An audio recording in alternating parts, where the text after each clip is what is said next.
Bonjour à tous. Ce matin que Dieu nous a fait grâce de se réveiller. Ce n'est pas facile, c'est pas sa grâce, c'est pas son amour.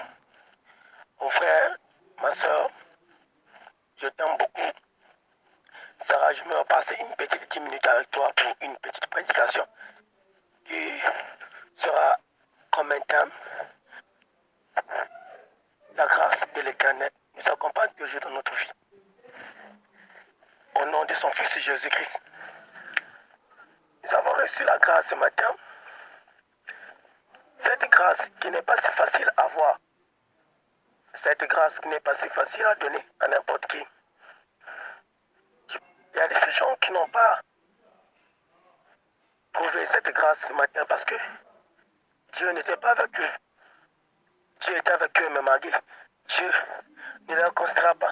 Ne les a pas considérés comme la manière qu'il nous considère aujourd'hui. Soyez bénis tous dans la grâce de Dieu. Et sa grâce vous accompagne tous les jours. Mais ne vous inquiétez de rien. Tout ce que vous arrive maintenant, tout ce que vous remonte maintenant, laissez tout dans la main de Dieu. Dieu prendra le temps de s'occuper de ça. Ne te pose pas la question. Ne demande pas. Ne te dis pas, est-ce que Dieu m'aime? Ne te dis pas que tout cela va finir de la même manière que tu as subi les années passées. Et que ces choses vont répéter sur toi. Non, ce n'est pas le fait. Regardez-moi votre petit berger, Arnaud. De la même manière quand je marche dans ma vie, je ne considère pas la vie du passé comme la vie de maintenant.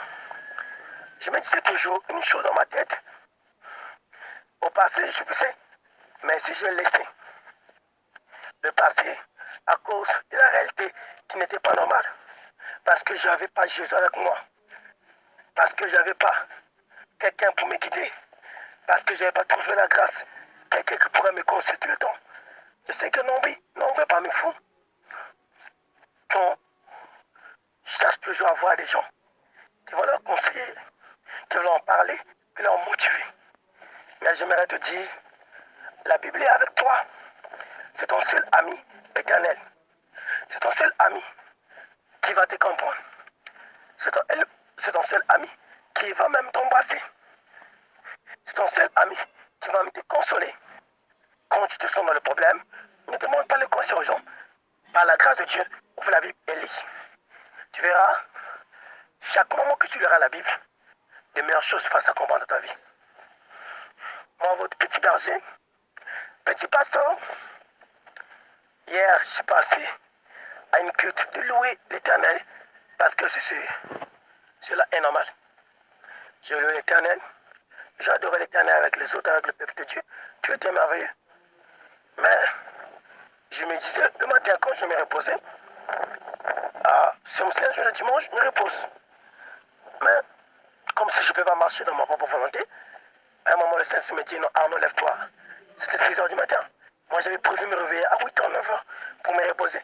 Mais à 6 heures, le Saint-Esprit me dit, il est temps, réveille-toi. Je me prie où je vais aller, où je vais aller, Dieu. Il dit, va à la montagne. Va prier pour ces gens qui ont des cas très bizarres. Parce qu'il y a de l'illuminage, il y a de freinage.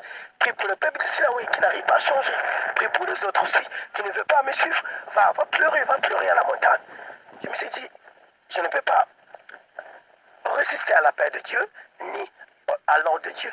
Voilà, je me retrouve à la montagne pour venir prier pour ces gens, prier pour nos peuples, prier pour notre pays, prier dans le monde entier et prier pour les uns et les autres. C'est ce que nous devons faire, notre mission.